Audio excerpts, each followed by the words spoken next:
আজকের জুমার আলোচনা বিষয় হজ ও উমরা। উমরা এবং হজের এক তত্ত্ববহুল গুরুত্বপূর্ণ আলোচনা করব ইনশাআল্লাহ বলে। আসুন, হজ একটি গুরুত্বপূর্ণ ইবাদত, উমরা একটি গুরুত্বপূর্ণ ইবাদত। হজের ফজিলত এবং হজের উপকারিতা যদি আমরা প্রকৃত জীবনে হাসিল করতে পারতাম, যদি বুঝতাম, তাহলে হজের আগে সেই প্রশিক্ষণ আমরা গ্রহণ করতাম। হজ কিভাবে করতে হয় এবং কতটুকু কিভাবে করলে আল্লাহর কাছে কবুল হবে, এটার প্রস্তুতি নেওয়া প্রত্যেকটি মুসলিমের জন্য জরুরি ছিল। কিন্তু আজকে মুসলিম জাতি বুঝে না এবং কোনো ইবাদতের গুরুত্ব দিতে জানে না।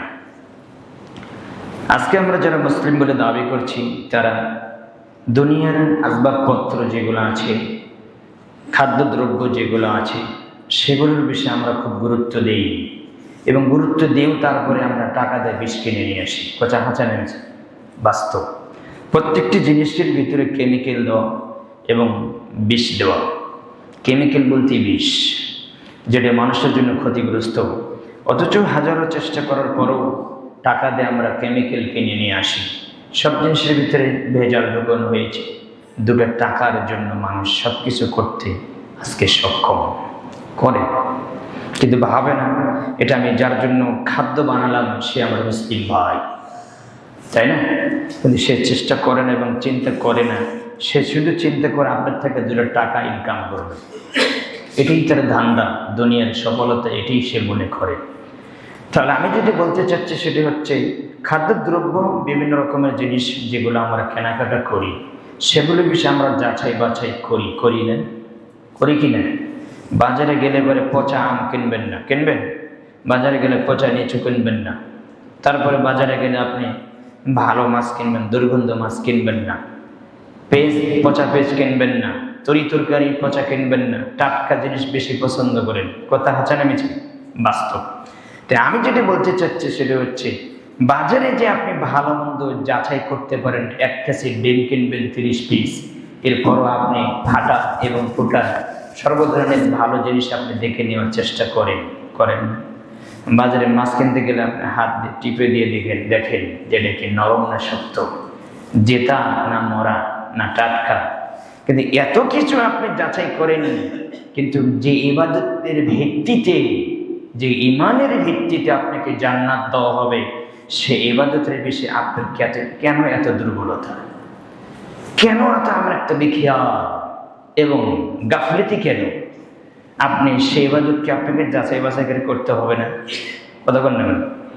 করতে হবে। সেই ইবাদতের বিষয়ে আপনাকে যাচাই করে ইবাদত করতে হবে, যাচাই করে সেটা আপনাকে নিতে হবে। এই জন্য আল্লাহ বলছেন সূরা নাহলের 43 নম্বর আয়াত, 16 নম্বর সূরা 2 আয়াতের অংশে পাবেন, 43-44 সূরা নাহলে পাবেন। আল্লাহ বলছেন ফাসালু আহলা যিকরি ইন কুনতুম লা তা'লামুন। হে দুনিয়ার মাঝানা মানুষ, তোমরা যারা জানো না, জানা মানুষের নিকটে জানো। যে জানে, ফাসালু আহলা যিকরি লা তা'লামুন, তোমরা যারা জানো না জিকির সম্বন্ধে, যারা কোরআনের রেফারেন্স সহ যারা জানো না এবং বুঝতে পারো না, তাহলে আল্লাহ বলছেন জানা মানুষের নিকটে জানো। বিল বাইয়িনাত, যে সুস্পষ্ট বলতে পারে, রেফারেন্স সহ বলতে পারে, ডিটেলস সহ বলতে পারে, দলিল সহ বলতে এবং সবকিছু হাওলা সহ বলতে পারে, কোথায় আছে, কোন অধ্যায় আছে এবং কোন গ্রন্থে আছে বলতে পারে। আল্লাহ বলছেন যে স্পষ্ট বলতে পারে এবং যার মধ্যে কোনো সন্দিহান নাই এবং অস্পষ্ট নয়, স্পষ্ট। বিল বাইয়িনাত ওয়াজ যুবুর, আল্লাহ বলছে, এবং যে কথা যার থেকে শুনবে, যার থেকে নেবে, যেহেতু তুমি জানো না, তাহলে আল্লাহ এবার বলছেন তুমি স্পষ্ট নেবে এবং বিবরণ সহ নেবে এবং দলিল সহ নেবে। কে বলছে? কথা কন না কেন? কে বলছে? আল্লাহ বলছে বিল বাইয়িনাত ওয়াজ যুবুর, এবং রেফারেন্স সহ, দলিল সহ, ডকুমেন্ট সহ সবকিছু গ্রহণ করতে বলেছেন কে? আল্লাহ আমি বললাম কিতাবে আছে, জঙ্গলে আছে, অমুক জায়গায় আছে, অমুক বাবা বলছে, অমুক মাযহাবে আছে, তমুকে আছে, এগুলো চলবে না। আল্লাহ বলছে আগে দলিল নাও। কি নিতে বলছে বলেন তো? দলিল। 1 শতক 1 কাঠা জমি কিনতে গেলে যেমন পাগল হয়ে যান, তখন তো আপনি বলেন না যে আমি তো কিছু জানি না, দলিল সম্বন্ধে যা হয় হোক আমি কিনে নিলাম। নেন না, দলিল খোঁজেন। কথা কেন কেন খোঁজেন না? 1 শতক জায়গা কিনতে গেলে কি পরিমাণ পরিশ্রম করেন আপনি, এবং কাগজপাতি কিভাবে দেখেন সেটা ঠিক আছে কিনা, বেশ ঠিক আছে না কিনা, আরস ঠিক আছে না, তার পর্চা ঠিক আছে না কিনা, রেকর্ড ঠিক আছে কিনা, কত কি আপনি দেখেন, দলিল ঠিক আছে কিনা, এটা কি জমি না এটা আপনি বাড়ি, কোনটা ক্ষেত হিসেবে না বাড়ি হিসেবে, কি হিসেবে আপনি সব কিছু আপনি দেখছেন। দেখার পরে তারপর আপনি সিদ্ধান্ত নেন, হ্যাঁ ঠিক আছে আমি এবার নিব। কিন্তু আপনি আমল করতে গিয়ে, সালাত করতে যেয়ে, হজ করতে যেয়ে, দান করতে যেয়ে, আরো কিছু ইবাদত আছে সেগুলো করতে যে আপনার দলিল খোঁজা লাগে না, আপনি স্পষ্ট না হুজুর বললেই হয়। কথা বলতে পারেন কেন? কোনো হুজুর কাটবেন না। এই জন্য আল্লাহ বলছেন ওরা দুনিয়ার বিষয়ে খুব ভালো জানে, ওরা জানে না পরকাল। কে বলছে? আল্লাহ বলছেন সূরা রুমের 7 নম্বরে আল্লাহ বলছে ওরা দুনিয়ার বিষয়ে লাভ লস বুঝে, ওরা দুনিয়ার বিষয়ে লাভ লস বুঝে, ভালো মন্দ বুঝে, কিন্তু বুঝে না পরকাল। অথচ আল্লাহ বলে দিচ্ছেন, আমি স্পষ্ট বলে দিচ্ছি তোমাদেরকে, ইন্নাল্লাযিনা আমানু ওয়া আমিলুস সালিহ, নিশ্চয়ই যারা ঈমান এনেছে আমলে সালেহ করেছে। এখানে আল্লাহ যদি বলতেন ইন্নাল্লাযিনা আমানু আমালান কাসীরা, নিশ্চয়ই যারা ঈমান এনেছে আমল করেছে, বেশি বেশি বেশি আমল করেছে, দাখালাল জান্নাহ, তারা জান্নাতে যাবে। আল্লাহ কি তাই বলেছে? আল্লাহ কি বলছে? ইন্নাল্লাযিনা আমানু ওয়া আমিলুস সালিহাত, ঈমান এনেছো ঠিক আছে, কিন্তু তুমি যে এবার যে আমল করতে যাবে ওই আমলটা আমলে সালেহ, নেক আমল, পিওর, একবারে খাঁটি, বিশুদ্ধ, একেবারেই পরিপূর্ণ শুদ্ধ, একেবারে পিওর হতে হবে। সেখানে কোনো ত্রুটি থাকা যাবে না। খাওয়ার খাদ্যের ভিতরে ত্রুটি থাকতে পারে, কিন্তু আমল করবেন, খাদ্য খাচ্ছেন তো আপনি, কিন্তু আমলটা কার জন্য হবে? রবের বিধান অনুযায়ী করতে হবে। মুহাম্মদ সাল্লাল্লাহু আলাইহি ওয়াসাল্লাম যে তরিকা নিয়ে এসেছে সেই তরিকা অনুযায়ী করতে হবে, তাহলে যেন ইবাদত কবুল হবে। তা আপনি তো কোনোদিন প্রয়োজন মনেই করলেন না, প্রয়োজন মনে করলেন না যে আসলে যে ইবাদতটা করছি এটা কতটুকু সত্য, কতটুকু কোরআন সুন্নাহ অনুযায়ী গ্রহণযোগ্য, তাহলে আমাকে সেটা করতে হবে। ইবাদত করেন পরে, কিন্তু ওই ইবাদত সম্পর্কে আপনি জানা একান্ত ফরজ, জানতেই হবে। জানা ছাড়া কোনো ইবাদত করা যাবে না। এই বিষয়ে আমি আলোচনা করবো, একজন আমি রেডি করে গেছি সময় সাপেক্ষে ইনশাল্লাহ। শুধু আপনাকে আমি একটু বুঝলাম যে যেখানে যে ইবাদত করেন সে ইবাদতের ভিত্তি থাকতে হবে। কি থাকতে হবে? ভিত্তি থাকতে হবে। ভিত ছাড়া ওই ইবাদত বলে গণ্য হবে না। এজন্য আল্লাহ বলছে না যে আমিলাতুন নাসিবা তাসলা নারুন হামিয়া, আমলকারী আমল করতে করতে ক্লান্ত হয়ে গেছে। ওই আমলকারী যে আমল করেছে কোনো যাচাই বাছাই করে না। ওই আমলকারী যে ইবাদত করেছে, যে আমল করেছে, সে আমলের কোনো ভিত অর্জন করে নাই, দলিল খুঁজে নাই, স্পষ্ট খুঁজে নাই। আমল হুজুর বলেছে, আপনারা মাযহাবে আছে বা অমুক তমুক বলেছেন, অমুক কিতাবে আছে, যাই হোক বলেছে, আমি সেই অনুযায়ী আমল করেছি, আমল করতে করতে পাওয়ার প্রমাণ করেছি। কিন্তু আল্লাহ বলছেন আমলকারী আমল করতে ক্লান্ত হয়ে গেছে, এই ক্লান্তকারী ব্যক্তিকে আমি জাহান্নামে নিক্ষিপ্ত করব। আমল করার পরে কি ব্যর্থ। এখানে সাবধান থাকেন। সূরা গশের 88 নম্বর সূরার 3-4 নম্বর আয়াত বাসায় খুলবেন, দেখবেন আল্লাহ বলছেন। এই জন্য আপনাকে আমি বলছি, যেখানে যতটুকু পড়েন, গাদাগাদি আমল করলে জান্নাত হবে না। আমলের মতন যদি আমল পিওর হয়, ইখলাসের সাথে হয়, খুলুসের সাথে হয়, এবং বিশুদ্ধ চিত্তে হয়, একনিষ্ঠতার সাথে হয়, এবং আল্লাহর দেওয়া সে আমল হয়, তাহলে এক আমলের বিনিময়ে জান্নাত হবে ইনশাআল্লাহ। আদাবুল মুফরাদে পাবেন হাদিস 595 নম্বর হাদিস। রাসূল সাল্লাল্লাহু আলাইহি ওয়াসাল্লাম বলছেন, যারা জীবনে একটা আমল থাকবে, ওই আমলই বিশুদ্ধ অনুযায়ী করেছে, আল্লাহর সন্তুষ্টি করেছে, নবীর তরিকা অনুযায়ী করেছে। রাসূল সাল্লাল্লাহু আলাইহি ওয়াসাল্লাম বলছেন যে কুবিরাতুল মুদাখালাল জান্নাহ, ওই একটা আমল তার কবুল করা হবে, একটা আমলের বিনিময়ে তাকে জান্নাতে দেওয়া হবে। কিন্তু সেই আমলটা কার জন্য হতে হবে? কার দেওয়া হতে হবে? কার তরিকা হতে হবে? মুহাম্মদ সাল্লাল্লাহু আলাইহি ওয়াসাল্লামের তরিকা হতে হবে, আল্লাহর দেওয়া হতে হবে। মুহাম্মদ আমল বানার যদি কারো ক্ষমতা থাকতো তাহলে পৃথিবীর সর্বশ্রেষ্ঠ মানব মুহাম্মদ রাসূলুল্লাহ সাল্লাল্লাহু আলাইহি ওয়াসাল্লাম আমল বানার অধিকার রাখতো। তিনি যেহেতু পারে নাই, তাহলে এই জমিনে কোনো পীর, কুতুব, গাউস এবং আলেম ওলামা, ইমাম, কই মাশায়েখ কেউ আমল বানানোর ক্ষমতা রাখে না। কার দেওয়া? যেটা আল্লাহ দিয়েছেন সেরকম আপনাকে আমল করতে হবে। এবার আপনাকে আমাকে বোঝাতে চাচ্ছি যে এবার হজ এবং উমরা কিভাবে করবেন। আলোচনা শুরুর আগে শুধু আপনি এতটুকু বুঝে নেবেন। দেখেন, দুনিয়ার ভালো মন্দ সবই বুঝেন।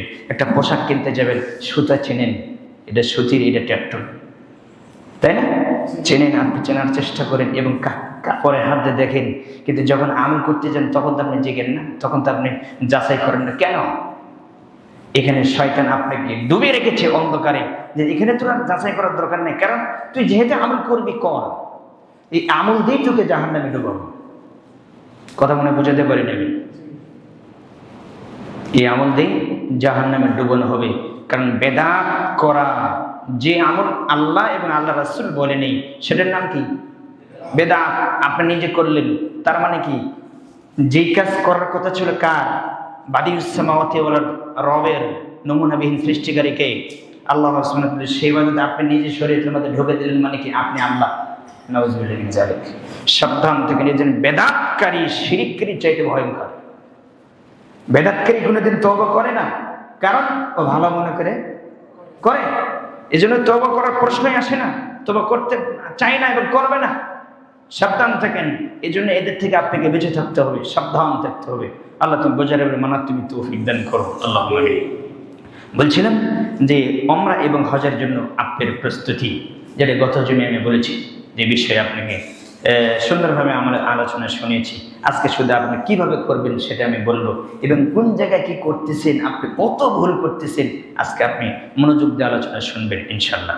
যারা করেন নাই তারা করার নিয়ত করেন, হজ না করার নিয়ত হলো, কিন্তু উমরা তো পারবেন ইনশাল্লাহ। উমরার জন্য প্রস্তুতি নেন, সেখানে একটু যান, দেখে আসেন, সেখানে যাবেন, কিছু শিখবেন, কিছু নিয়ে আসবেন।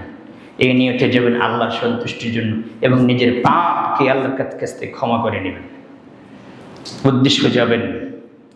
যে এবার আপনি আসেন যে উমরার জন্য এবং হজের জন্য আপনি প্রস্তুতি নিয়েছেন, এবার আপনি তারিখ হয়েছে অমুক দিন ফ্লাইট হবে, আপনি এবার বের হবেন। বের হওয়ার আগে আপনি সুন্দরকে গোসল করে নেবেন। কি করে নেবেন? পরিষ্কার পরিচ্ছন্নতা অবলম্বন করবেন, পরিষ্কার হবেন। পরিষ্কার হয়ে এবার আপনি বিমানে উঠে আপনি কাজ করতে পারেন। সেটা হচ্ছে ইহরামের কাপড়গুলো আপনি আগে পরে নিতে পারেন, যদি বিমানের সুযোগ না দেওয়া হয়। যদি 1-2 ঘন্টা বা 5 ঘন্টা সময় থাকে তাহলে সেখানে যে পরে নিতে পারেন।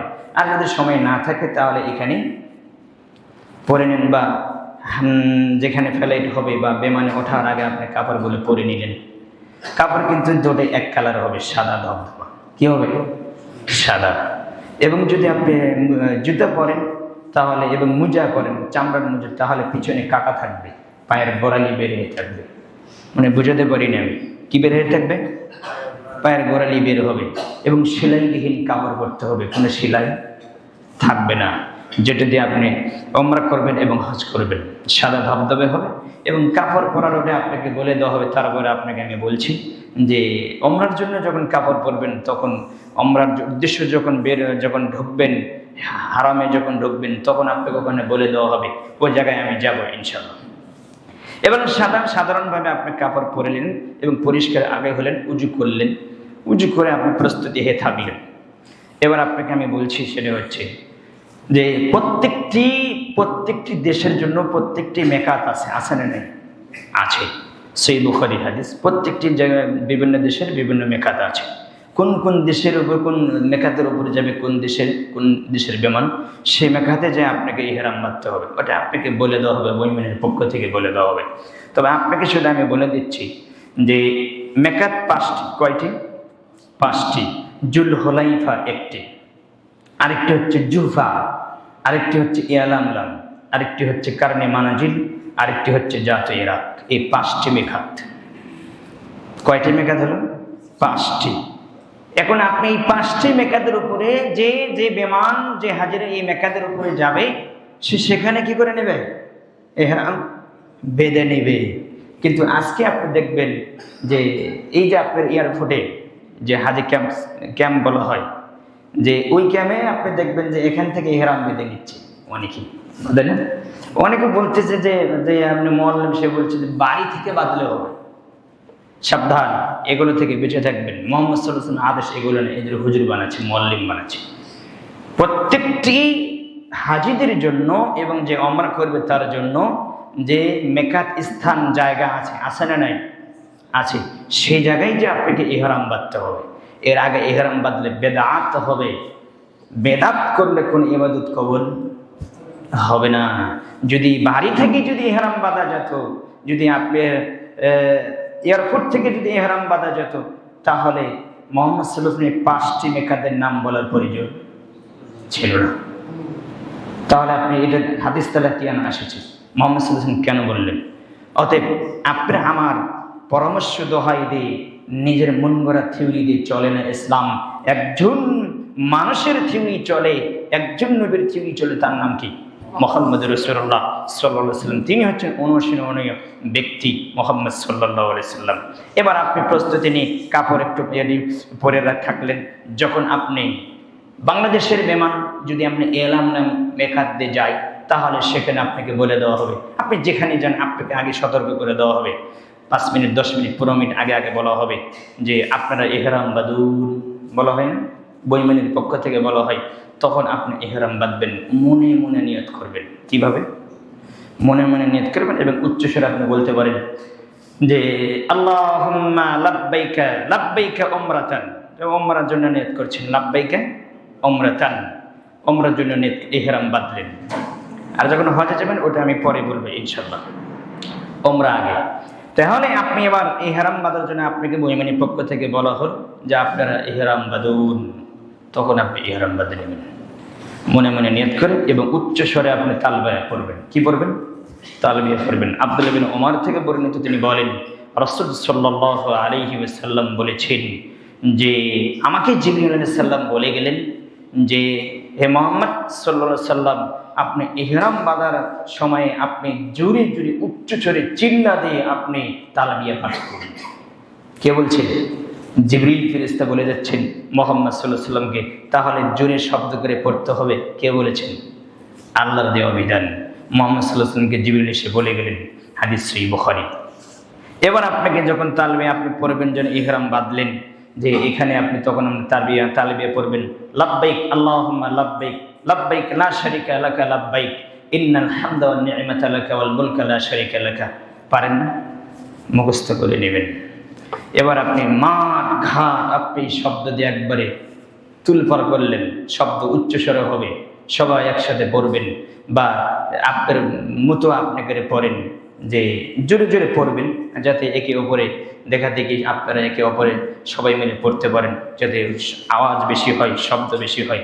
এইভাবে এক পর্যায়ে চলে গেলেন, আপনি জিদ্দায় নামলেন। কোথায়? জিদ্দায় নামলেন। সবগুলো আমি বলে শেষ করতে পারবো না, যদিও লম্বা, অনেক লম্বা আলোচনা। এবার আপনি জিদ্দায় গেলেন, আপনাকে শুধু মূল পয়েন্টগুলো আমি ধরে দিব, কিছু কিছু সুন্নাত ছাড়া হয়ে গেলে সেটা পরবর্তী জেনে নেবেন। এবার জিদ্দায় নামলেন। কোথায় নামলেন? জিদ্দায় নামলেন। জিদ্দায় নামে আপনার হোটেলে আপনি ঢুকলেন। কোথায় গেলেন? যেখানে হোটেল আপনার নির্দিষ্ট করা আছে, যেখানে ভাড়া করেছেন সে হোটেলে আপনি ঢুকলেন। ঢুকে আপনি ফ্রেশ হলেন এবং পরিষ্কার হলেন, একটু ফ্রেশ হয়ে কিছু খানাপিনা করলেন, বিশ্রাম নিলেন। আগে যাইলেন না, হুট করে কাবা ঘরে ঢুকলেন না। আগে রেস্টের জন্য আপনি একটু সময় ব্যয় করেন, প্রস্তুতি নেন এবং হঠাৎ করে আপনি ঢুকেন, একটু বুঝতে হবে, একটু বুঝে নেন। কারণ এটা কঠিন কাজ। কি কাজ? কঠিন কাজ। তওয়াফ করা, সাই করা এবং হজ করা কঠিন কাজ না? অনেক কঠিন কাজ। রাসূল সাল্লাল্লাহু আলাইহি ওয়াসাল্লাম বলছেন যে জিহাদের মতো কঠিন কাজ আল্লাহর নবী বললেন হজই হচ্ছে জিহাদ। কত মানে বুঝে দেবেন? আমি এখন হাদিস পড়ে আসলাম যে হজ হচ্ছে জিহাদের মতো কঠিন কাজ। এই জন্য কঠিনভাবে আপনাকে প্রস্তুতি নিতে হবে। এবার আপনি হোটেলে যে উঠলেন এবং সময় মতো প্রস্তুতি নিয়ে কাবা ঘরে যাবেন। হঠাৎ করে যাবেন না, একটু ক্লান্তি আছে, শরীরে ক্লান্তি নাই তো একটু জিরান, একটু রেস্ট নেন। কিছুক্ষণ 1-1.5 ঘন্টা ঘুমান। ঘুমানোর পরে এবার আপনি ফ্রেশ হয়ে উজু করে কাপড় পরে আপনি তাকবীর তালবিয়া দিতে দিতে আপনি কোথায় ঢুকবেন? এবার হারামে ঢুকেন, কাবা ঘরে ঢুকবেন। কাবা ঘরে ঢোকার সময় দোয়া আছে না নাই? আছে, দোয়া করবেন। এই যে মসজিদে ঢুকতে যে দোয়া করেন, আল্লাহুম্মা আফতাহ লি আবওয়াব রাহমাতিক, দোয়া করলেন। ঢুকলেন, সালাম দিয়ে ঢুকবেন এবং আল্লাহর প্রশংসা করবেন, রাসূল সাল্লাল্লাহু আলাইহি ওয়াসাল্লামের দরুদ পড়বেন এবং দোয়া পরে ঢুকবেন। ঢোকার পরে আপনার প্রথম কাজ কি? প্রথম কাজ কি? এখানে কিছু কথা আছে। গেট কিন্তু একটাই। গেট কটা? ওমরা এবং হাজিদের জন্য গেট একটা, আব্দুল আজিজ গেট। যারা করেছেন তারা বাস্তবে দেখেছেন। এবং ওখানে আপনাকে আরো বলে দেওয়া হবে যে তওয়াফ করার আগেই আপনার হাজার আসওয়াদ চুমো দেওয়ার আগে আপনাকে ওই জায়গার আগে আপনাকে কাপড় আপনি ঠিক করে নিতে হবে। যে আপনি মাথা যে একটা জায়গা আছে না নাই, তো ওখানে যে আপনাকে ঠিক করতে বলবে এবং ঠিক করে দিবে। অনেকে জুতো পরে যায়, জুতো আপনাকে খুলে পলের মধ্যে ঢুকতে বলবে। অনেকে জুতো পায়ে দিয়ে যায় এবং তওয়াফ করে, যে করুক যদি তার জুতো পবিত্র থাকে। এবার আপনি যে কাপড় পরলেন, যে ইজাব বলা হয়, যেটা যে এই ডান বগলের নিচ দিয়ে কাপড়ের 2 মাথা থাকবে কার উপরে? বাম কাঁধের উপর থাকবে। এই ডান কাঁধ কি থাকবে? ফাঁকা থাকবে। এটা হচ্ছে তওয়াফের সময়। কোন সময়? তওয়াফের সময় ফাঁকা থাকবে। এবার আপনি গেলেন হাজরে আসওয়াদের নিকটে। সেখানে যে আপনার প্রথম কাজ কি? হাজরে আসওয়াদকে কি দেওয়া? চুমু দেওয়া। যদি চুমু দিতে পারলে তো এখানে 3টি বেদাত করে মানুষ। আপনি কান খাড়া রাখবেন, যদি সময় থাকে বলবো ইনশাল্লাহ। এবার প্রথম কাজ হবে আপনি হাজরে আসওয়াদের কাছে যাবেন, নিকটবর্তী হবেন। যে যদি আপনি স্পর্শ করতে পারেন তাহলে হাত দিয়ে স্পর্শ করেন, তাহলে হাতে চুমু খাবেন এক। আর যদি মুখ দিয়ে স্পর্শ করেন তাহলে চুমু খালেন, মুখ দিয়ে খেলেন, তাই না? আর যদি না পারেন তাহলে আমার হাতে কি দেখছেন? লাঠি। লাঠিতে যদি আপনি স্পর্শ করতে পারেন তাহলে লাঠিতে চুমু খাবেন। পদ্ধতি কটা গেল? 3টি। এই 3টি পদ্ধতিতে চুমু খাওয়া যাবে। আর যদি স্পর্শ না করতে পারেন তাহলে চুমু খাওয়া বেদাত। অনেকে দেখবেন এইভাবে মানে ইশারা করে খায় কিনা, বেদাত। বেদাত করলে ইবাদত কবুল হয় না, নিশ্চিত থাকেন। কারণ বেদাত নিজে বানাচ্ছেন, এটা আল্লাহর দেওয়া না। সাবধান থাকেন। এবার আপনি যখন স্পর্শ মানে করবেন বা ইশারা করবেন সে সোজা যে, তখন আপনাকে বলতে হবে বিসমিল্লাহি আল্লাহু আকবার। প্রথমবার বিসমিল্লাহ, বিসমিল্লাহি আল্লাহু আকবার। এবার তওয়াফ শুরু হয়ে গেল। কিন্তু এই দেশের মানুষ যে প্রত্যেক তওয়াফের শেষে প্রত্যেকটি দোয়া নির্দিষ্ট কিছু কিছু দোয়া করে নেয়। মানে প্রথম তওয়াফে এক দোয়া, দ্বিতীয় তওয়াফে আরেক দোয়া, তৃতীয় তওয়াফে আরেক দোয়া, এগুলো সব বানাচ্ছে। কোরআন হাদিসে এগুলো নেই, এরাই বানাচ্ছে। সাবধান থাকেন। আছে না নাই? আলাদা আলাদা দোয়া করে নাই, আলাদা আলাদা দোয়া বানাচ্ছেন, এগুলো কিছুই নেই। এবার আপনি হাজরে আসওয়াদকে স্পর্শ করে বা ইশারা করে আপনি কাজ স্টার্ট করলেন, তওয়াফ শুরু করলেন। তবে এখানে একটা কথা আমার ছুটে গিয়েছে, তওয়াফের শুরুতে কিন্তু উজু কি লাগবে? উজু লাগবেই, বাধ্যতামূলক। উজু ছাড়া তওয়াফ হবে না। উজু করতে মানে তওয়াফ করতে কি লাগবে? উজু লাগবে। উজু করে তওয়াফ করতে হবে। কারণ তওয়াফ করাটা কি সুন্নাহ না ওয়াজিব না ফরজ?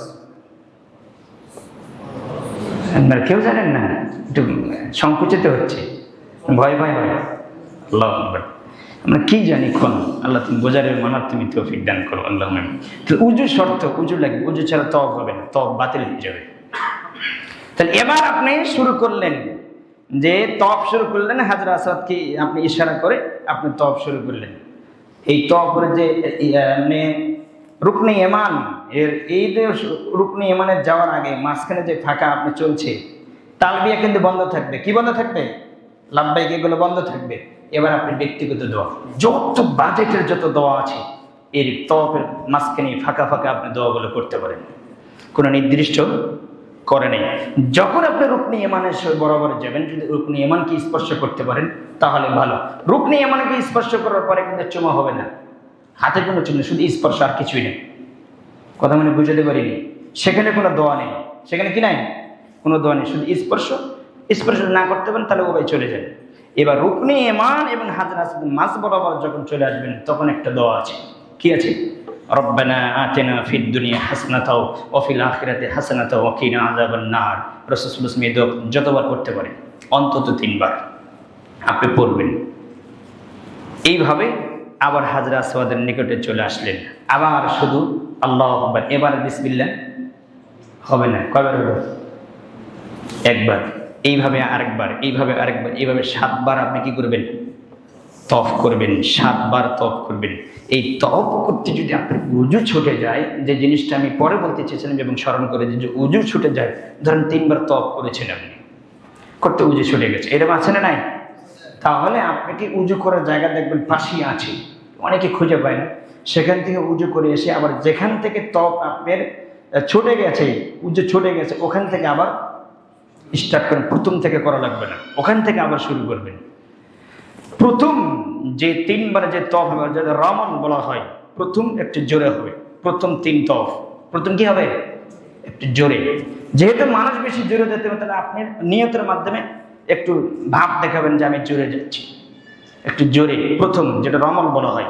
তো প্রথম 3 বার তফ হবে, কি হবে? একটু জোরে হবে, পরে 4 বার স্বাভাবিকভাবে। এইভাবে আপনি তফ করলেন, 7 বার তফ করলেন। কিন্তু এখানে কথা আছে, কেউ মনে করেন কাবা করে হাত দিচ্ছে, আবার চুমো খাচ্ছে, আবার রুকনে মানে সেখানে ধরে আছে, কত কি করতেছে, এগুলো সব বেদাত, বেদাত দিয়ে পরিপূর্ণ হয়ে আছে। মনে করছে যে কাবা ঘর দিলে ওই 2 জায়গা ছাড়া, হাজর আসওয়াদ ছাড়া এবং রুকনে ইয়ামানা ছাড়া, স্পর্শ ছাড়া কাবা ঘরের কোনো জায়গায় যদি কেউ মনে করে স্পর্শ করতে হবে, তাহলে বেদাত। এই 2 জায়গায় স্পর্শ করতে হবে, একটা হচ্ছে হাজর আসওয়াদ আর একটা হচ্ছে রুকনে ইয়ামান। এই 2 জায়গায় যদি আপনি স্পর্শ করতে পারেন, রাসূল সাল্লাল্লাহু আলাইহি ওয়াসাল্লাম বলছেন আপনার জীবনে যত পাপ আছে সব ক্ষমা হয়ে যাবে। হাজর আসওয়াদ যদি স্পর্শ করতে পারেন, আপনার জীবনে সব পাপ ক্ষমা হয়ে যাবে। তাহলে এই জায়গায় স্পর্শ করা এবং চুমো খাওয়া অনেক কঠিন ব্যাপার, বড় টাফ ব্যাপার। তাহলে এবার আপনি 7 বার এভাবে তওয়াফ করলেন, 7 বার শেষ হয়েছে, এটা বলা হয় তাওয়াফে কুদুম, যে প্রথম যে তাওয়াফ করলেন, এবার 7 বার শেষ হয়েছে, এবার আপনি চলে আসেন মাকামে ইব্রাহিমে। কোথায় আসবেন? মাকা ইব্রাহিমের পিছনে এসেছে 2 রাকাত সালাত পড়ে, বা যেখানে আপনি জায়গা পান, যদি ভিড় মানুষ বেশি, মানুষের সংখ্যা বেশি, তাহলে আপনি যেখানে সুযোগ পান সেখানে 2 রাকাত সালাত কি করবেন? পড়ে নেবেন। 2 রাকাত সালাতের সুন্নাত কেরাত আছে, প্রথম রাকাতে সূরা কাফিরুন, দ্বিতীয় রাকাতে সূরা ইখলাস। আবার বলেন যে সূরা কাফিরুন সূরা ফাতিহা না, এই সূরা ফাতিহা তো থাকবেই, সূরা ফাতিহা থাকবে। তাকবীরে তাহরিমে দেওয়ার পরে সানা পড়লেন, তারপরে আউযুবিল্লাহ বললেন, বিসমিল্লাহ বললেন, সূরা ফাতিহা বললেন, সূরা ফাতিহা পড়ে বিসমিল্লাহ পড়ে সূরা কাফিরুন, এভাবে পর রাকাতে এভাবে পড়লেন। 2 রাকাত সালাত পড়ে এবার ছুটবেন কোথায়? কোথায় যাবেন? এবার সাফা মারোয়া সাই করতে যাবেন। এর বিস্তারিত আমার এখানে সব লেখা আছে, যে এবার সাফা মারোয়া আপনি সাই করতে যাবেন। এবার সাফা মারার জন্য আপনি প্রস্তুতি নেন, সেখানে আপনি চলে যান। এবার দেখবেন সেখানে সাফা মারোয়া ভিতরে ঢোকা যায় না, কারণ সেখানে রড দিয়ে এবং লোহা দিয়ে বেষ্টন করা আছে। সেখানে যে আপনি উঠলেন, দেখার আগে সাফা মারোয়া দেখার আগে আপনি বলবেন ইন্না সাফা ওয়াল মারওয়াতা মিন শাআইরিল্লাহ, যেটা আল্লাহ বলছেন যে সাফা মারোয়া আল্লাহর হচ্ছে নিদর্শন। আল্লাহ বলেছেন যে এটা আমার নিদর্শন। তাহলে আপনি সেই কোরআনের আয়াত পড়লেন, সূরা বাকারার 158 নম্বর আয়াত, আপনি সেখানে যে পড়লেন। পড়ার পরে এবার আপনি কাবার দিকে মুখ করে, কাবার কিবলার দিকে মুখ করে, কাবার দিয়ে মুখ করে হাত তুলে কি করলেন? দোয়া করলেন। দোয়া করার আগে আপনার একটা দোয়া আছে, সেটা হচ্ছে তাওহীদের দোয়া, লা ইলাহা ইল্লাল্লাহু ওয়াহদাহু লা শারীকা লাহু লাহুল মুলকু ওয়া লাহুল হামদু ওয়া হুয়া আলা কুল্লি শাইইন কদির। 3 বার পড়বেন, পরে এবার হাত তুলে আল্লাহর কাছে কাঁদেন, দোয়া করেন, দীর্ঘক্ষণ হাত তুলে দোয়া করেন। যখন আপনার দোয়া শেষ হয়ে যাবে, এবার আপনি চলে যান কোথায়? মারোয়াতে। এবার আপনার সাই শুরু হয়ে গেল। জানেন যে আপনি দেখবেন যে 2 সবুজ বাতির মাঝ বরাবর, যে সাফা এবং মারোয়ার যে মাঝ বরাবর যে আপনি দেখবেন ওখানে দোয়া আছে, দোয়া নেই? সেখানে ওই মধ্যবর্তী স্থানে যে ওই 2 সবুজ বাতির ওখানে যে একটু দৌড়াবেন। কি করবেন? যেমন হাজরা আলাইহিস সালাম কি করেছেন? দৌড়েছেন, আপনিও দৌড়াবেন। তাহলে দোয়া করার পরে আপনি সাই শুরু হয়ে গেছে। যখন মারাতে যাবেন, মারাতে যে আপনি তাওহীদের দোয়া পড়বেন, কালেমা তাওহীদ পড়লেন, পড়ার পরে আপনি কেবলা দিকে হয়ে, এখানে কেবলা বোঝা যায় না, কিন্তু আপনি কেবলা দিকে হয়ে, যে কাবা ঘর দেখা যায় না, কেবলা দিকে হয়ে আপনাকে হাত তুলে এবার দোয়া করতে হবে। আপনার মনের চাহিদা যতগুলো দোয়া আছে আপনি দোয়া করেন। করার পরে আবার আপনারা সাফাতে আসলেন, আবার মারওয়াতে গেলেন। অর্থাৎ 7 বার সাই করার মধ্যে 6 বার দেওয়া হবে। কয়বার হবে? 6 বার হাত তুলে দেওয়া হবে এবং 6 জায়গাতেই এবং যে তাওয়াফ করতেছেন সেগুলো দোয়া করতে হবে। কালেমা তাওহীদ, লা ইলাহা ইল্লাল্লাহু ওয়াহদাহু লা শারীকা লাহু লাহুল মুলকু ওয়া লাহুল হামদু ওয়া লা কুল্লি শাইইন কদির। 7 বার যখন আপনার সাই হয়ে যাবে, যখন মারওয়াতে যে শেষ হবে, কোথায় শেষ হবে? মারওয়াতে যে শেষ হবে, সেখানে আর হাত তুলে দেওয়া হবে না। সেখানে কি হবে না? 6 বার দেওয়া হবে। আর কালেমা তাওহীদ তো থাকবে। এটা 6 বার কি হবে? আপনার হাত তুলে দেওয়া হবে। 7 বার যে আর কি হবে না? হাত তুলে না দোয়া করা নাকি? দোয়া করা বেদাত। তাহলে 6 বার হাত তুলে দোয়া করলেন, 7 বার সাইতে যে কি হবে না? দোয়া হবে না। কেউ যদি দোয়া করে তাহলে সে বেদাত করবে। মুহাম্মদ সাল্লাল্লাহু আলাইহি ওয়াসাল্লাম বলেন নাই। এবার আপনার সাই শেষ হয়ে গেল, এর মাঝে মাঝে যে দোয়াগুলো আছে আপনি পড়লেন, সাই করতে যেগুলো দোয়া আছে না, যেগুলো আপনি পড়লেন। এবার আপনার এক পর্যায়ে আপনি শেষ করলেন।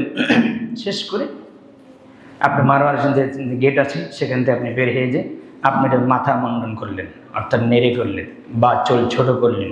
নেড়ে করার ফজিলত বেশি। কি নেড়ে করার ফজিলত বেশি? কারণ রাসূল সাল্লাল্লাহু আলাইহি ওয়াসাল্লাম যে নেড়ে করেছে তার জন্য 3 বার দোয়া করেছেন, আল্লাহ তুমি তাদের প্রতি রহমত নাজিল করো। যারা নেড়ে করেছে তাদের প্রতি আপনি রহমত নাজিল করেন। 3 বার যখন হয়ে গেছে, 4র্থবার যা রাসূল সাল্লাল্লাহু আলাইহি ওয়াসাল্লাম বলেছেন যারা মাথার চুল ছোট করেছে তাদের প্রতি রহমত নাজিল করেন, রহম করেন। তাহলে 3 বার স্পেশাল কাদের জন্য? যারা বেল করেছে, নাড়ে করেছে তাদের জন্য। এখানে কিছু কথা আমার ছড়ে গেছে, সেটা হচ্ছে যদি আপনি তৃষ্ণা লাগে জমজমের পানি পান করতে পারেন তওয়াফ করার পরে, সেটা আপনার বিষয়। কারণ জমজমের পানির ভিতরে রোগ বালা মুসিবত আল্লাহ কেটে দেন এবং রাসূল সাল্লাল্লাহু আলাইহি ওয়াসাল্লাম হাদিসে উল্লেখ করেছেন জমজমের পানি হচ্ছে মানুষের খাদ্যের উপকার করে। এই জন্য বেশি যেতে খেতে পারে যাতে পেট ভরে, শরীরে শক্তি পায়। জমজমের পানি হচ্ছে খাদ্যের উপকার করে। যেমন পেটে আপনি খাবার খেলে, ভাত খেলে যেমন শক্তি পান না, জমজমের পানি এরকম খাদ্যের উপকার করে। এই জন্য রাসূল সাল্লাল্লাহু আলাইহি ওয়াসাল্লাম বলছেন দাঁড়ে থেকে খেলে খাদ্য বেশি খাওয়া যায়, পানি বেশি খাওয়া যাবে। এই জন্য দেড়ে খাওয়া কি সুন্নাহ, জমজমের পানি বেশি খাওয়ার জন্য এবং দেড়ে খেতে হবে। আপনি যতটুকু প্রয়োজন আপনি খেয়ে নেন, সেখান থেকে খেলেন। আর যদি তওয়াফের মাঝে যদি আপনি যদি কাবা ঘরে গেলে যে দরজা আছে হাজর আসওয়াদের সাথে আছে কিনা, সে দরজা ধরে যে দোয়া করতে পারেন তাহলে আপনি ভাগ্যবান হবেন যদি পারেন। কারণ সেখানে দোয়া কবুল হয়, কবুল হওয়ার জায়গা, গুরুত্বপূর্ণ জায়গা ওঠে যদি সুযোগ পান। এগুলো হচ্ছে বাড়তি আপনি করেন। এবার আপনার অন্তত আপনার ওমরা শেষ হয়ে গেল। কি শেষ হয়ে গেল? মাথা নেড়ে করলেন মানে কি শেষ হয়েছে? ওমরা শেষ হয়েছে। এবার আপনার কাজ, এবার আপনি দীর্ঘ সময় বাসায় যে রেস্ট নিলেন, থাকলেন 1 2 2 দিন 3 দিন 4 দিন গেলেন, যখন আপনার জিলহজ মাসের 8 তারিখ আসলো, কি আসলো? এবার আপনার হজের জন্য এবার প্রস্তুতি। কিসের জন্য প্রস্তুতি? হজের জন্য প্রস্তুতি। এখানে অনেক কথা আছে, আমি বলবো যদি সময় থাকে। এবার হজের যেখানে হোটেলে আছেন, যেখানে অবস্থান করছেন, সেখান থেকে আবার নতুন করে ইহরাম বাঁধতে হবে। কিসের জন্য? হজের জন্য। এটা 8 তারিখে, জিলহজ মাসের কয় তারিখ? 8 তারিখে আপনি হজের জন্য ইহরাম বাঁধেন। ইহরাম ওই যেভাবে বেঁধেছিলেন ওইভাবে আপনি নিয়ত করেন, আল্লাহুম্মা, আপনি বলেন লাব্বাইকা হাজ্জাতান, আপনি এটা বলে আপনি তালবিয়া পাঠ করেন উচ্চ স্বরে। ওইভাবে কাপড় পরে নেন, পবিত্র অর্জন করেন, উজু করেন, যা যা আগে করেছিলেন করে এবার আপনি তালবিয়া পাঠ করতে করতে কোথায় যাবেন? এবার আপনার কাজ কি?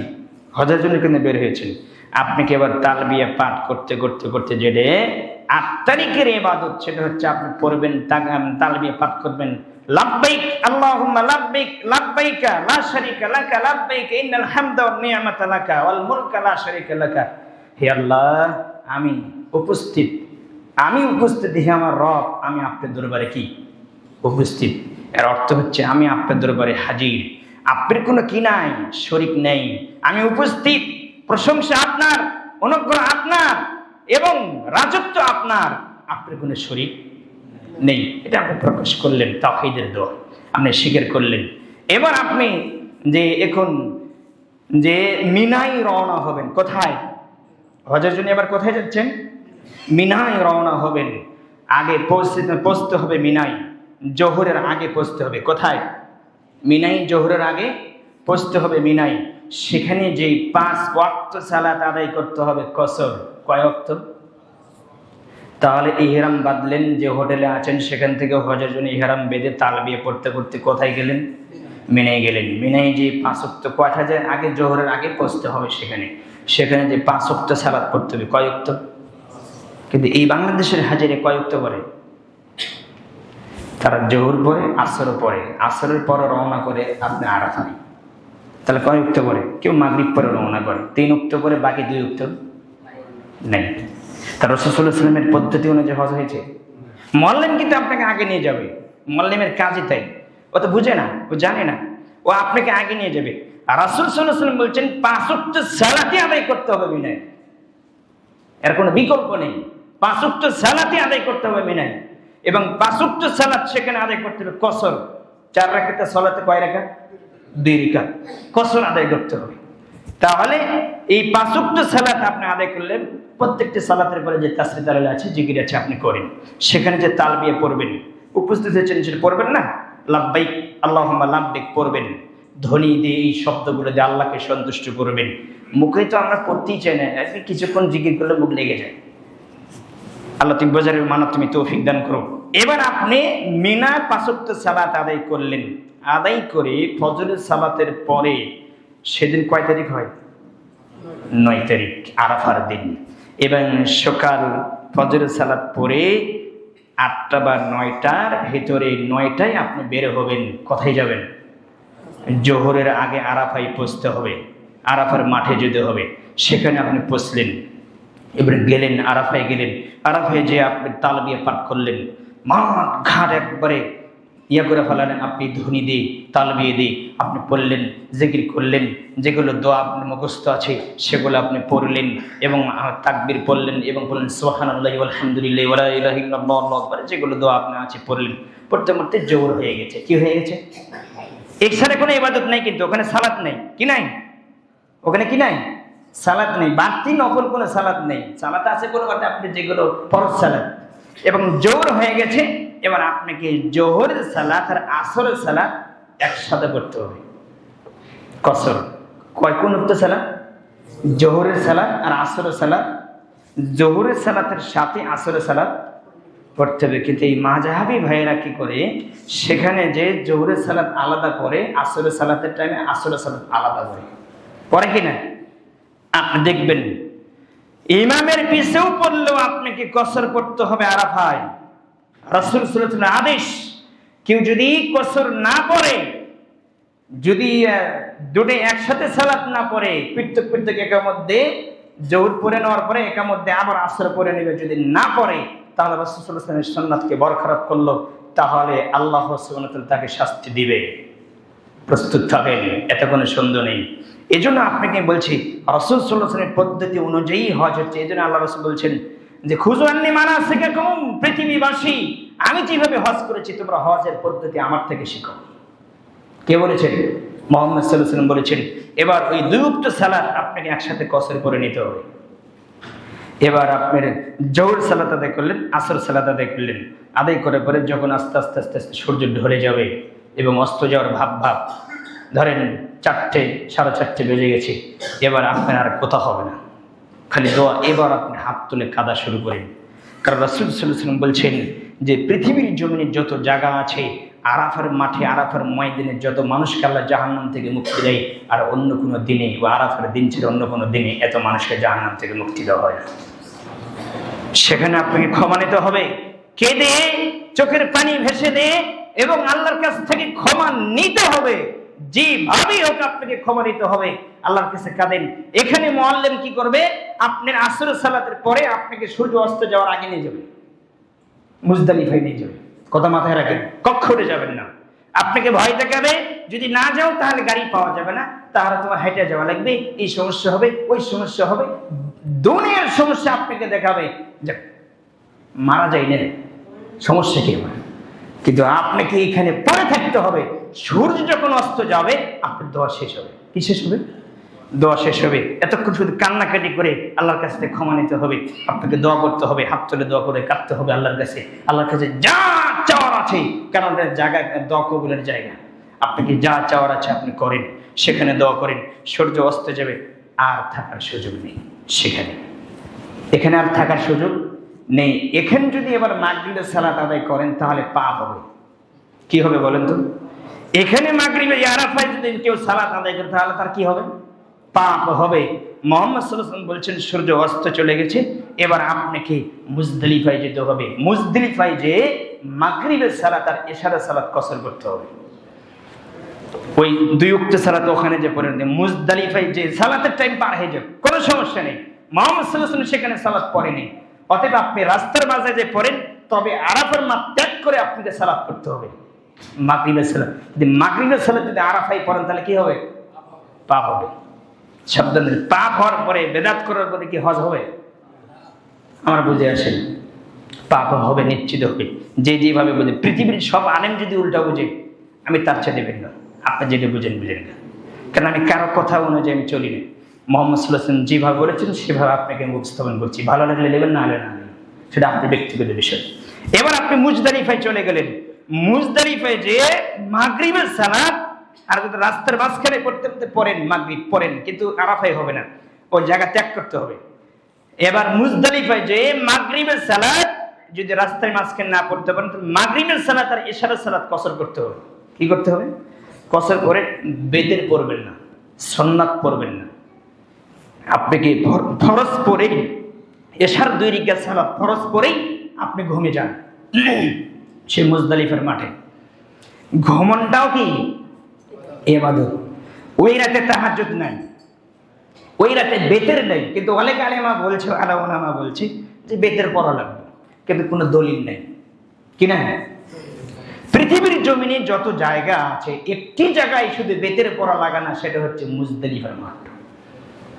হাদিসে কোনো প্রমাণ নেই, কিন্তু অনেক আলেমা ইস্তেহাদ করে বলছে বেতেরও পড়তে হবে, পড়েন। এবার ফজরের সালাত আদায় করলেন, আদায় করার পরে কিছুক্ষণ তাসবিহ তাহলিল জিকির করলেন। জিকির করার পরে এবং সূর্য উদিত হওয়ার আগেই আপনাকে যেতে হবে আবার কোথায়? এটা কয় তারিখের ইবাদত? 9 তারিখ তো গেছে, আরাফা নাই, 10 তারিখের ইবাদত। এটা 10 তারিখের মুজদালিফার রাত কেটে ফজরের সালাত আদায় করলেন, মানে কি কয় তারিখ ওটা? 10 তারিখের ইবাদত। এবার সূর্য উদিত হওয়ার আগে আপনাকে পৌঁছতে হবে কোথায়? আবার মিনাতে ফিরে যেতে হবে। কোথায় যেতে হবে? মিনাতে ফিরে যে আপনার কাজ হচ্ছে জোহরের আগে আপনাকে বড় জামরায় কি করতে হবে? পাথর মারতে হবে, 7টি পাথর মারতে হবে, যেটা বলা হয় জামরাতুল কুবরা, বড় বড় খুঁটি, পিলার যেটা আপনি বলেন। সেখানে যে আপনাকে পাথর মারতে হবে, যেটা 10 তারিখের ইবাদত। মুজদালিফা রাত যাপন করে সকালে ফজরের সালাত পড়ে সূর্য উদিত হওয়ার আগে আবার আপনাকে মিনায় ফিরে যেতে হবে। সেখানে যে আপনাকে কসর পড়তে হবে এবং জোহরের আগে আপনাকে ওই বড় জামরায় পাথর মারতে হবে। বড় জামরায় পাথর মারার সময় কি বলতে হবে? বিসমিল্লাহি আল্লাহু আকবার একটা মারলেন। পাথরের আগে আপনি মুজদালিফার মাঠে থেকে আপনি পাথর টোকায় নিতে পারেন, বিভিন্ন জায়গা থেকে সংগ্রহ করতে পারেন, পাথর আছে, সংগ্রহ করে আপনি চলে গেলেন, যে আপনি পাথর মারলেন বড় জামরায়। আপনার কাজ কি সেদিন? কাজ কি? 6টি কাজ। সেদিন কয়টি কাজ? এই 10 তারিখে আপনি হজ, এই 10 তারিখে 6টি কাজ আপনাকে করতে হবে। অনেক কষ্ট এই 6টি কাজ করতে। আপনাকে পাথর মারতে হবে। পাথর মেরে এখানে কি আবার কিন্তু আপনার ঈদের সালাত আছে না? কথা বলেন না কেন? আছে না? নাই সালাত পড়বেন, আবার সালাত বাদ দিলে কিন্তু ইমাম সাহেব ঈদের সালাত বাদ দিয়েছে, আমরা সালাত পড়ে নেবেন। সেখানে তো সালাত সকাল হয়ে যায়, আমাদের মতন কি দেরি হয়নি? দেরি হয় না। সেখানে সালাত পড়ে নিলেন, পরে নিয়ে আপনি বড় জামরায় পাথর মারলেন, 7টি পাথর মারলেন। প্রথম মারার সময় বিসমিল্লাহ আল্লাহু আকবার মারলেন, তারপরে আবার মারলেন যে বিসমিল্লাহ, সে আর বলবেন না, প্রথমবার শুধু বিসমিল্লাহ, যতবার মারলেন পরবর্তী সবগুলো আল্লাহু আকবার আল্লাহু আকবার আল্লাহু আকবার। কথা মনে বুঝতে পারিনি? পাথর মারা শেষ হয়েছে। এবার আপনাকে ফিরে যেতে হবে কোথায়? কুরবানির জন্য প্রস্তুতি নিতে হবে। কিসের জন্য বলেন তো? কুরবানি। 1 নম্বর হচ্ছে পাথর মারলেন, 2 নম্বর হচ্ছে আপনাকে কুরবানির জন্য প্রস্তুতি নিতে হবে। এই পাথর মারা দক্ষিণ দিক থেকে উত্তর দিকে মুখ করে পাথর মারা সুন্নাত, যেটা রাসূল সাল্লাল্লাহু আলাইহি ওয়াসাল্লামের পদ্ধতি। আল্লাহ রাসূল সাল্লাল্লাহু আলাইহি ওয়াসাল্লাম যেভাবে পাথর মেরেছে ওইভাবে পাথর মারবেন। পাথর মারা শেষ হয়ে গেলে আপনি 2 নম্বর কাজ হচ্ছে কুরবানি করা। যদি আপনি মোয়াল্লেমের কাছে বা সরকারের কাছে টাকা জমা দিয়ে থাকেন তাহলে সে কুরবানি করবে। তো মোয়াল্লেমকে টাকা দিবেন না, এটা আমার পরামর্শ। মোয়াল্লেম আপনার টাকাতে কুরবানি দিবে না, মোয়াল্লেম আপনার টাকাতে দেশে বাংলাদেশে এসে বাড়ি করবে। কষ্ট হলো? মোয়াল্লেম আপনার টাকাতে বাংলাদেশের জমি জায়গা কিনে রাখবে, আপনার টাকাতে কুরবানি করবে না। এগুলো অন্যরকম, অন্য টিভি, এদের কিন্তু আল্লাহর ভয় নেই। এরা একটা ব্যবসা করতেছে, এগুলো এটা ব্যবসা। সুবর্ণ একটা সুযোগ, 10 জন মানে ধরেন 50 জনের হাতিকে নিয়ে যেতে পারে, কত টাকা! আমরা কি কম মনে করলেন? আমরা অনেক টাকা ইনকাম, বসে থেকে ইনকাম। এবং সে নিজে বলছে আমও পাস করলেন, আমও আমরা করলাম, আরেকজনের দিয়ে ফিরি। তো আবার মনে করেন আপনার টাকা দিয়ে আবার মনে করেন বাড়ি গাড়ি, কত কি সুযোগ সুবিধা, এই সুযোগ আর ছাড়া না কেন? তো অতএব সরকারে আপনারা টাকা দেবেন, আর যদি না পারেন তাহলে নিজেই আপনি ব্যবস্থা করে কুরবানি করবেন, এটা আপনার দায়িত্ব। মোয়াল্লেমকে টাকা দেবেন, এটা আমার পরামর্শ। যদি ভালো পরেজগার দিনদার তাওহীদদারি মোয়াল্লেম হয় তাহলে তার ভিন্ন কথা, তাকে দিবেন। তো এবার কুরবানি শেষ হয়েছে। এবার কুরবানি করার পরে আপনার কাজ হলো 3 নম্বর কাজ হলো মাথা কি করা? মুন্ডন করা, মাথা নেড়ে করা। এটা হচ্ছে 3 নম্বর কাজ। 4 নম্বর কাজ হলো আবার কাবা ঘরে ফিরে যে আপনাকে কি করা? তওয়াফ করা। ফিরে এসে আপনি মাথা নেড়ে গোসল করবেন না? চুল টুল পড়ছে তো, গোসল মনে করে নেই, আপনাকে আবার কি করতে হবে? কাবা ঘর তওয়াফ করতে হবে। দেন কত কাজ, তওয়াফ করতে হবে। এই তওয়াফ করবেন, আগে যে বললেন ওই সিস্টেমে আপনি তওয়াফ করবেন। তওয়াফ করে শেষে আবার আপনি সাই করলেন। 4 নম্বর কাজ, 5 নম্বর কাজ হচ্ছে সাফা মারওয়া কি করা? সাই করা। 5 নম্বর কাজ শেষ হলে আপনাকে ওই দিনই আবার ফিরে যেতে হবে। ওই দিনই আবার ফিরে যেতে হবে কোথায়? মিনাতে। ওই দিনই আপনাকে ফিরে যেতে হবে। এই তো কাজ করার পরে আবার ফিরে যেতে হবে কোথায়? যদি রাতও হয়ে যায় তবু আপনাকে রাত যাপন করতে হবে কোথায়? মিনাতে। ওখানে আপনি করতে হবে। কিন্তু এই মুআল্লিমরা কি করে? পরের দিনের সকালে নিয়ে যায় না, আপনাকে রাত যাপন করতে হবে সেখানে যে মিনা। সেখানে 11 তারিখে 10 তারিখের কাজ শেষ। 10 তারিখে কি হয়ে গেল? কাজ শেষ। 11 তারিখের কাজ হচ্ছে যে 10 তারিখে পাথর মেনেছিলেন বড় জামরাই জোহরের আগে। 11 তারিখের কাজ হচ্ছে জোহরের পরে 3টায় পাথর মারতে হবে। কয় জামরা? 3 জামরাতে পাথর মারতে হবে। জামরা কোবরা, জামরা উস্তা, জামরা সুবরা, অর্থাৎ বড়, মেজো এবং ছোট, মধ্যম, 3টা আপনি পাথর মারা শুরু করতে হবে 11 তারিখে জোহরের পরে। ছোটটা থেকে, কোটা থেকে? ছোট জামরা থেকে আপনাকে শুরু করতে হবে। প্রথমবার আপনি বিসমিল্লাহ আল্লাহু আকবার বলে একটা পাথর মারলেন, আবার আল্লাহু আকবার মারলেন, আরেকটা মারলেন, আবার আল্লাহ। অনেকে বলে শয়তানকে মারছে, ওখানে শয়তান নেই। রাসূল সাল্লাল্লাহু আলাইহি ওয়াসাল্লামের বিধান, রাসূল সাল্লাল্লাহু আলাইহি ওয়াসাল্লামের তরিকা, আল্লাহর দেওয়া বিধান, তাই মারতে হবে। ওখানে শয়তান খুঁজে পাবে না, শয়তান খুঁজে পাবে। এবার আপনি আসেন, পাথর মারা শেষ হয়েছে, পুতুর আপনার ছোট জামরায় পাথর মারা শেষ। এবার কেবলা দেখি হই আপনার দীর্ঘক্ষণ হাত তোলে দোয়া করে নিন সেখানে। এবার দোয়া শেষ হচ্ছে, আবার আপনি মধ্যম জামরা সেটা মারেন, জামরা উস্তা, ওখানে পাথর মারেন। আবার মনে করেন আল্লাহু আকবার বলে 7টি পাথর মারেন। সেদিন 21টি পাথর মারতে হবে। কয়টি? 3টাতে 21, 3 সাথে কত হয়? 21টি পাথর মারতে হবে। এবং মধ্যম জামরা পাথর মারে আবার হাত তুলে দোয়া করেন দীর্ঘ সময়। কথা বলছেন? এবার 3য় জামরায়, যেটা জামরায় কুবরা, বড় জামরায় পাথর মারে হাত তুলে দোয়া না করা ইবাদত, দোয়া করলেই পাপ হবে। কথা মনে বুঝতে পারিনি আমি? তাহলে এবার আপনি মেরে ওখানে অবস্থান করলেন, থাকলেন, থেকে যান। 12 তারিখে যে আবার 3টি পাথর মারলেন।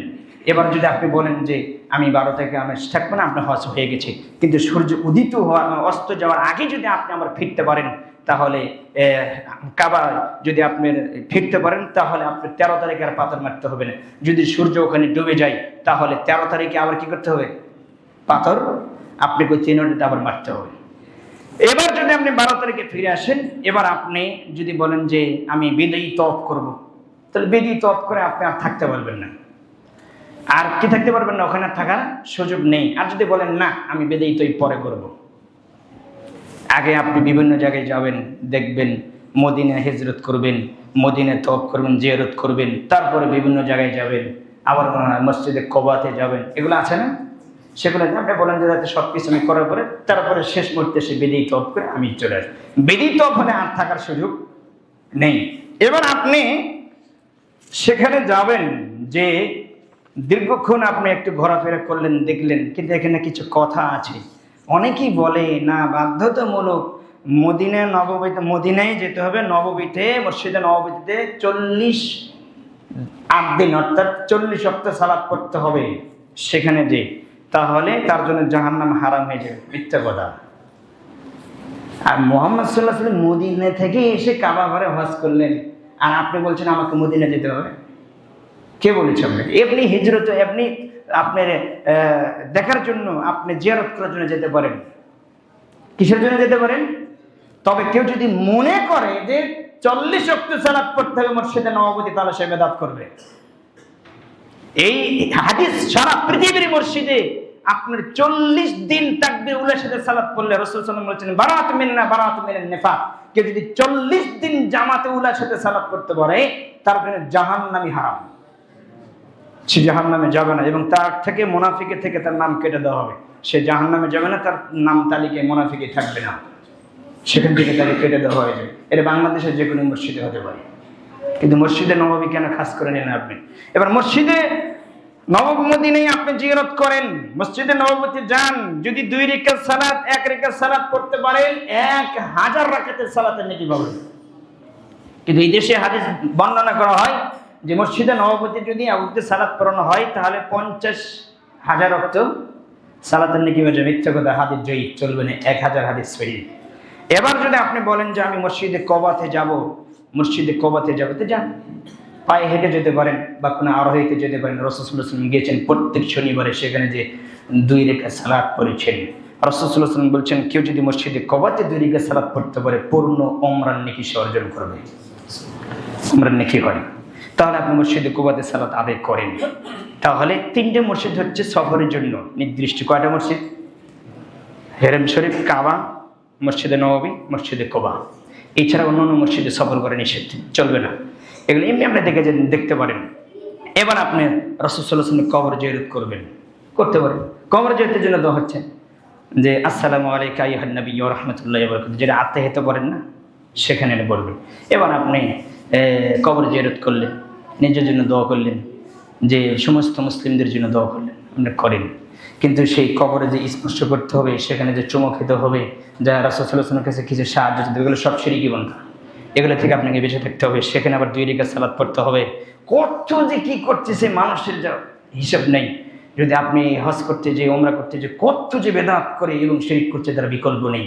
এবার আপনি এক পর্যায়ে আপনি দেখে আসে সব কিছু আপনি দেখলেন, আপনি জিয়ারত করলেন, করার পরে আপনি চলে আসলেন। অনেকে বলে যে বাকিউল গারকাত যে জায়গা আছে, বাকিউল গারকাত, রিয়াদুল জান্নাহ, যে রাসূল সাল্লাল্লাহু আলাইহি ওয়াসাল্লামের রওজা একটা ভিন্ন আর কবর একটা ভিন্ন। রওজা জিনিসটাই ভিন্ন। যে দেখবেন বাকিউল গারকাত এবং যে রিয়াদুল জান্নাহ যেটা বলা হয়, যে রাসূল সাল্লাল্লাহু আলাইহি ওয়াসাল্লাম যে ওখানে চিহ্ন দেওয়া আছে, ওই জায়গাটা হচ্ছে রাসূল সাল্লাল্লাহু আলাইহি ওয়াসাল্লাম বলছেন যে আল্লাহ সুবহানাহু ওয়া তাআলা এই জায়গাটা আমার জান্নাত স্বরূপ করে দিয়েছেন। কত বোঝেন? দামি জায়গা, সেখানে তো সবাই যেতে পারে না, এবং সবাই করতে, ওখানে যে মানুষ অনেক উল্টোপাল্টা করে। তা আপনি উল্টোপাল্টা না করে কোরআন সুন্নাহ অনুযায়ী যতটুকু পারেন ততটুকু করবেন। আমার সময় শেষ হয়ে গেছে, আপনাকে আমি যতটুকু বললাম ততটুকু আপনি করার চেষ্টা করেন কোরআন সুন্নাহ অনুযায়ী। এখানে আরও কিছু কথা আছে, যে ওমরা করতে গিয়েছেন আপনি একা মানুষের একটাই ওমরা, কিন্তু আপনি যে ওমরা করছেন বাবার জন্য, দাদার জন্য, এখান থেকে ভাই বোনদের যাই কে আমার জন্য একটা ওমরা করিস, আচ্ছা ঠিক আছে। আরেকজন বলে খালাতো বোন, মামাতো বোন, চাচাতো বোন, ফুফাতো ভাই যত আছে, চাচা আছে, চাচি আছে, আমার জন্য একটা ওমরা। ও আর ওই তওয়াফ করতে করতে ওর জীবন ক্লান্ত, মানে মেডিকেলে পড়ে থাকে, ও আর খরচে আদায় হয় না। কেউ যদি এক সফরে যে একটা ওমরা বাদ দিতে একাধিক ওমরা করে, তার হজ বাতিল হয়ে যাবে, তার হজ হবে না। আবার পরবর্তীতে আবার নিয়ত করে আবার হজে যেতে হবে। দেখেন তো আপনি কতগুলো মানুষ একজনের জন্য আমরা করতে, যে কতজনের জন্য করে আমরা হয়নি, আবার পরবর্তী নতুন করে হজ ওমরা করতে হবে, বাতিল হয়ে গেছে। আল্লাহ তুমি বোঝার এবং মানার তুমি তৌফিক দান করো, আল্লাহুম্মা আমিন। যে যতটুকু বললাম আমাদের কোরআন সুন্নাহ অনুযায়ী, আল্লাহ তুমি আমাদের করার এবং মানার তুমি তৌফিক দান করো। আরও কিছু ছুটে গেছে, যেগুলো আপনারা পরবর্তীতে জেনে নেবেন এবং জানার চেষ্টা করবেন। আল্লাহ তুমি আমাদের জানার এবং বোঝার তুমি তৌফিক দান করো, আল্লাহ।